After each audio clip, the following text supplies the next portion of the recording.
Welcome to our first official week of group discussion in our Lenten series, Rooted and Growing. At our kickoff last Sunday, we covered part one of Paul Chilcote's book, Recapturing the Wesley's Vision, where we learned that instead of holding aspects of the Christian faith over against each other, the Wesleys tended to see matters of faith from a both and point of view.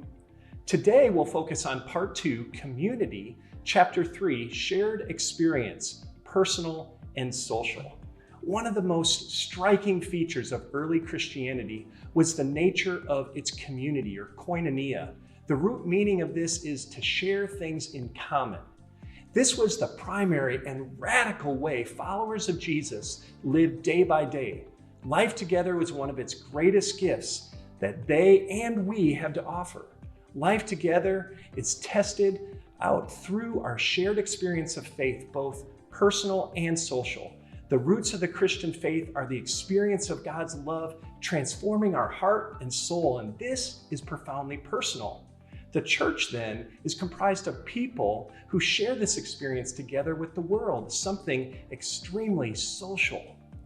The Wesleys trusted that God's love was perfect enough to transform both individual and the world, concerned equally about the parts as well as the whole of God's design.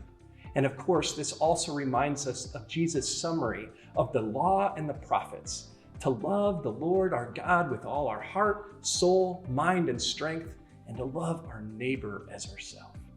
The vertical and horizontal dimensions of faith must be held together, both and.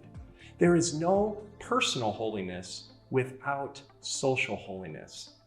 The hymn of Charles on page 51 sums this up really well. Help us to help each other, Lord, each other's cross to bear. Let each his friendly aid afford and feel his brother's care.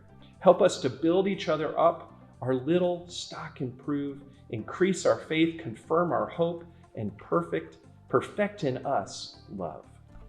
Michelle, what's stood out for you most about this chapter?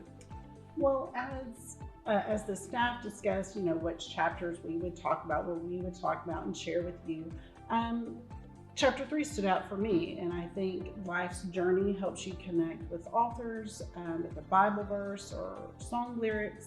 And so I've shared in a Wonder of God Wednesday here before that my father let people influence his collective worship, his fellowship with other Christians. So it was interesting to me to note that the Wesley brothers really did put an emphasis on, first, that you had to have the personal relationship with Christ, but the importance in a collective worshiping in relationship in your journey. Yeah. So on page 52, midway down, the sentence starts with his language, but just so you would know, it's John Wesley's language, points toward the realization of God's dream for a person, a faith actively lived out in loving relationships. A Christianity that is both personal and social will always move individual towards God and towards one another. Not unlike the vision of the fathers and mothers of early Christianity, as our various circles of fellowship move in one motion, slowly and persistently closer and closer to God, the point at the center. We find ourselves moving closer and closer to each other. And the experience we share in that journey is the experience of love. In all of that, the little key phrase, the point at the center, is what I have to remind myself of, that God is the point of our center. At the center of why we want to collectively worship and be together and the how. So that was just interesting for me, and a reminder for me on how and why we should collectively worship. So you've given a great summary of the chapter. What stood out for you? Well, lots of things, but one quote that I want to share is on page 48. The great danger in the Wesley's age, just as in our own, was the tendency of many to privatize their religious experience, to hold on to the personal as if it was their own to possess. And with all my mental health work, it's been well documented that we live in an epidemic of loneliness. And we are in the most connected time in our culture, and yet we're so disconnected. And I think that can play into this isolating our faith for ourselves. And I know for me, I crave my personal time of Bible study and devotion in the morning, but I would not be who I am if it weren't for the relationships I have with friends and people of this church. I am because we are. We do that together. And then because we are together, we can make a greater impact in the world.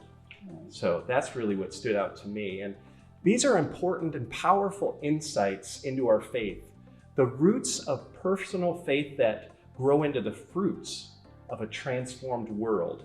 So it's really been enriching for us as a staff to walk through this book over the last couple months, and we hope it is that way for you too as a class. Have a great discussion.